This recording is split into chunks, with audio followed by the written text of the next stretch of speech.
Halo rekan-rekan semua, selamat datang di channel My Digital Thoughts. Nama saya Irving Huta Galung, dan di channel ini saya akan berbagi tips and trik seputar teknologi, baik yang saya dapatkan dari pekerjaan maupun dari kehidupan sehari-hari.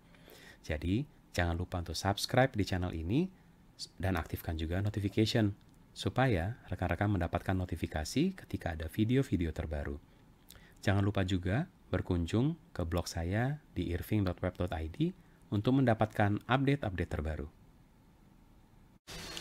Halo rekan-rekan semua, salah satu hal yang penting yang kita tidak boleh lupakan ketika kita menempatkan aplikasi atau infrastruktur kita di Azure adalah memastikan bahwa kita memiliki proses backup yang benar.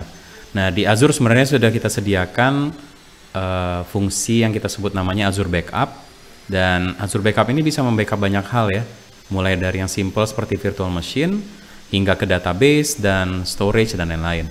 Nah, karena banyak itemnya, saya akan buat beberapa video yang terpisah antara virtual machine, database, dan kali ini kita akan fokus hanya kepada virtual machine. Nanti saya akan buat video terpisah lagi untuk cara restore-nya ya, karena ya itu dua hal yang terpisah dan tetap dua-duanya perlu kita lakukan. Oke? Nah, pertama saya jelaskan dulu konsepnya ya. Jadi, kalau kita lihat di docs ini mengenai Azure Backup, terutama khususnya untuk virtual machine ya. Jadi, rekan-rekan bisa lihat di sini, kita di sini punya virtual machine, dan nanti ketika kita mengaktifkan Azure Backup, maka Azure akan menginstall sebuah backup extension sebagai bagian dari VM Agent yang ada di dalam virtual machine. Jadi nanti VM Agent ini, backup extensionnya yang akan berkomunikasi dengan Azure Backup. Nah, di sini contohnya di gambar ini kita bisa lihat ada beberapa disk yang dimiliki oleh virtual machine tersebut. Ketika backup sedang bekerja, maka hal pertama yang dilakukan oleh Azure Backup sebenarnya adalah membuat snapshot. Jadi masing-masing disk akan punya snapshot yang tersimpannya masih di local dulu gitu ya. Baru setelah itu nanti Azure Backup akan melakukan transfer data dari snapshot tersebut ke sebuah recovery service vault. Nah, vault ini tempatnya harus di lokasi yang berbeda dari virtual machine kita, karena kalau enggak jadi nggak ada gunanya gitu ya. Kalau ada apa-apa kan jadinya semuanya juga hilang gitu kalau di tempat yang sama. Jadi nanti kita akan lihat caranya bagaimana supaya kita bisa membuat semua ini. Oke, kita masuk ke Azure Portal. Jadi rekan-rekan lihat di sini saya udah punya sebuah demo virtual machine, ya. Jadi di sini ada virtual machine demo, kondisinya sudah berjalan dalam kondisi running, gitu ya. Kecil aja ini F2 gitu ya. Dan lokasinya ada di Southeast Asia. Oke. Nah, cara melakukan backup simple. Kita bisa sebenarnya create recovery vault-nya terpisah dan kemudian mengaktifkan backup-nya juga terpisah. Tapi dalam hal ini karena kita toh sudah ada di dalam virtual machine, kita akan melakukan backup dari virtual machine-nya aja langsung, gitu ya. Jadi di sini di sisi kiri di operations, rekan-rekan bisa lihat nih ya. Di sini ada backup. Jadi kita bisa melakukan backup langsung, kita klik backup, kemudian kita karena memang belum punya recovery service vault, maka kita akan pilih create new gitu ya. Kalau rekan-rekan sudah punya recovery service vault, maka select existing-nya akan bisa dipilih nih gitu. Dalam hal ini karena nggak ada, kita create new, kita kasih backup vault-nya namanya misalnya Azure Backup Demo. Gitu ya. Kemudian resource group-nya masuk, pilih resource group yang mana. Kemudian backup policy. Nah, backup policy ini sebenarnya cukup banyak pilihannya. Di sini udah ada langsung yang diusulkan oleh Azure. Jadi ada backup frequency daily. Coba kita zoom ya. Jadi kalau kita coba zoom, di sini bisa dilihat backup frekuensinya daily. Setiap hari jam 7.30 UTC ya. Jadi kita kalau di Indonesia +7 berarti jam 2.30 pagi gitu ya. Kurang lebih Kemudian instant restore itu selalu ada, bagian dari Azure Backup itu kita simpan selama 2 hari. Kemudian daily backupnya tadi yang dilakukan setiap hari jam 7.30 itu akan disimpan selama 30 hari. Oke.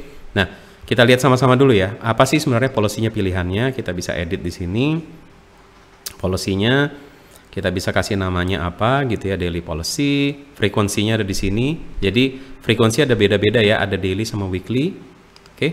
Kita bisa buat dua-duanya tentunya gitu ya. Jadi bisa aja kita punya backup policy daily, terus kita punya backup policy weekly yang berbeda gitu ya. Jadi bisa dilakukan.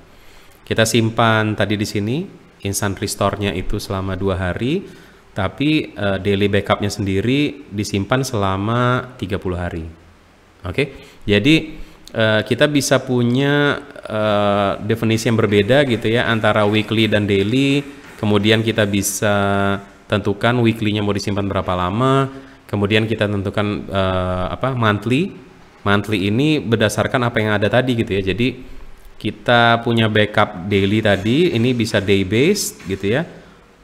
Backup yang hari keberapa bulan tersebut yang akan kita simpan sebagai monthly backup gitu. Jadi kita definisikan kembali di sini. Kita juga bisa simpan yearly gitu ya. Yearly itu ya nanti sama gitu ya kasusnya gitu. Kalau kita pilih yearly, maka kita pilih day yang kapan, jadi bulan kapan, tanggal kapan yang akan disimpan dan ditanya selama berapa lama. Jadi kalau kita kombinasikan ini semua, kita sebenarnya bisa punya backup yang cukup lengkap gitu ya. Jadi daily backup berjalan, disimpan selama 30 hari misalnya gitu ya. Weekly backup yang dilakukan dalam hal ini contohnya setiap hari Minggu akan disimpan selama 12 minggu. Ini default ya, tentunya rekan-rekan bisa ubah. Kemudian ada monthly backup yang setiap tanggal 1 dilakukan dan akan disimpan selama 60 bulan gitu ya. Kemudian ada yearly backup yang selalu disimpan dari tanggal 1 Januari yang disimpan selama 10 tahun. Jadi dengan kombinasi semua ini kita kembalikan ke policy masing-masing perusahaan. Saya yakin rekan-rekan sudah punya backup policy yang harus diterapkan. Kalau belum tolong dibuat dulu gitu ya untuk perusahaannya. Baru nanti kita terapkan dengan menggunakan backup policy ini. Oke. Jadi kalau kita ini klik OK, maka ini jadi sekarang backupnya gitu yang kita lakukan dan kita tinggal klik enable backup. Oke. Nah, jadi rekan-rekan harus ingat bahwa jangan memikirkan backup policy ketika sedang membuat backup di Azure gitu ya. Harusnya institusi atau perusahaan rekan-rekan punya backup policy dulu yang berlaku untuk semua, bukan cuma untuk Azure ya, untuk on-prem, untuk macam-macam gitu ya. Baru kita implementasikan di Azure ya. Nah, ini masih perlu waktu. Kita lihat dulu deployment progress-nya ya. Ini masih perlu waktu, nanti kita akan lanjutkan kembali ketika backup policy-nya udah selesai, backup creation-nya udah selesai. Oke, seperti rekan-rekan udah lihat di sini deployment sudah complete. Kita masuk ke resource group-nya ya.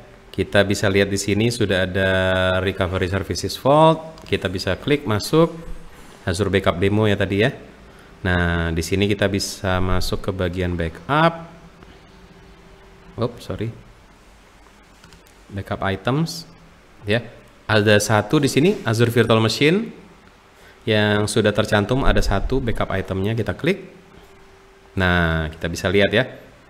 Di sini udah ada tadi resource groupnya Azure Tips, VM-nya namanya backup demo, pre-check-nya pas, tapi kalau dilihat di sini last backup statusnya masih warning gitu ya. Karena memang kan tadi kita baru meng-create backup-nya aja, belum melakukan backup gitu. Sesuai dengan backup policy kita tadi kan harusnya runningnya jam 2.30 pagi gitu ya. Jadi kita bisa aja sebenarnya, kita klik di sini, kita langsung melakukan backup sekarang gitu ya. Saya sangat anjurkan supaya kita langsung bisa tes dan sekaligus juga ya kita jadi langsung punya backup pertama gitu ya. Jadi rekan-rekan bisa lihat di sini di sisi kiri atas di sini udah ada nih backup now. Oke, kita klik ya. Dan karena ini backupnya di luar backup policy, dia akan tanya gitu ya, mau berapa lama nih disimpan gitu. Jadi karena by default itu tadi backup policy kita 30 hari, maka udah langsung diusulkan di sini sampai 21 Juli gitu ya. Oke. Kita langsung oke, di sini langsung bisa dilihat ini triggering backup ya. Dan rekan-rekan bisa perhatikan di sini bahwa trigger breakupnya udah selesai. Oke. Nah, bagaimana caranya kita mau lihat tadi kan udah dimulai jobnya backupnya gitu. Terus kita lihat statusnya gimana gitu ya. Kita bisa lihat di sini view all jobs di sisi kiri. Maka kita bisa lihat di sini di awal tadi configure backup udah komplit, tapi backupnya sendiri masih in progress gitu ya. Jadi kalau kita klik di sisi kanan view details, kita bisa lihat rinciannya gitu ya. Jadi snapshotnya juga masih in progress. Jadi ada 2 langkah nih ya tasnya. Setelah nanti snapshotnya udah selesai, baru transfer data to vault. Kita nggak perlu terlalu khawatir sebenarnya bagian ini, karena seperti saya sebutkan di awal tadi, ini akan di manage oleh Azure gitu ya. Kadang-kadang ada rekan-rekan yang agak stres gitu ngelihat, Irving kok ini udah snapshotnya berhasil tapi transfer data to vault-nya kok masih lama ya? Nggak apa-apa gitu ya. Yang penting harus diingat backup sudah terjadi gitu ya, snapshotnya sudah ada, dan ya mungkin perlu waktu, apalagi kalau VM yang ukurannya besar gitu ya, transfer data ke vault itu akan makan waktu. Tapi nggak masalah karena itu sudah diatur oleh Azure, dan eventually gitu ya, kata kuncinya pada eventually, backup data kita itu akan masuk ke recovery service vault tadi gitu ya. Jadi dengan cara seperti ini nanti rekan-rekan apa istilahnya configure and just leave it gitu ya, karena semuanya akan dikelola oleh Azure. Oke. Nah, tentunya ada langkah kedua ya. Jangan pernah melakukan backup tanpa menguji restore ya. Karena seperti ada pameo-nya kan gitu di dunia IT gitu. Backup itu murah, yang mahal itu restore gitu ya. Karena kalau sampai pas beneran perlu restore-nya gagal, apa gunanya kita melakukan backup gitu. Nah, oke. Jadi nanti di video lain, di kesempatan lain saya akan menjelaskan bagaimana sih caranya melakukan restore sebuah virtual machine dari backup. Dan tentunya juga akan ada video-video lain mengenai cara melakukan backup untuk jenis-jenis resource lain di Azure, terutama database nanti ya, karena kan rekan-rekan pasti akan banyak pakai database. Oke, jadi terima kasih sudah melihat video ini, semoga membantu dan menjelaskan cara membuat backup untuk Azure VM, dan jangan lupa nanti kita akan lanjutkan dengan video-video selanjutnya. Terima kasih. Terima kasih karena sudah bergabung di channel My Digital Thoughts. Jangan lupa untuk subscribe di channel ini dan aktifkan juga notification supaya rekan-rekan mendapatkan notifikasi ketika ada video-video terbaru.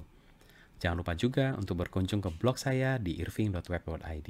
Terima kasih.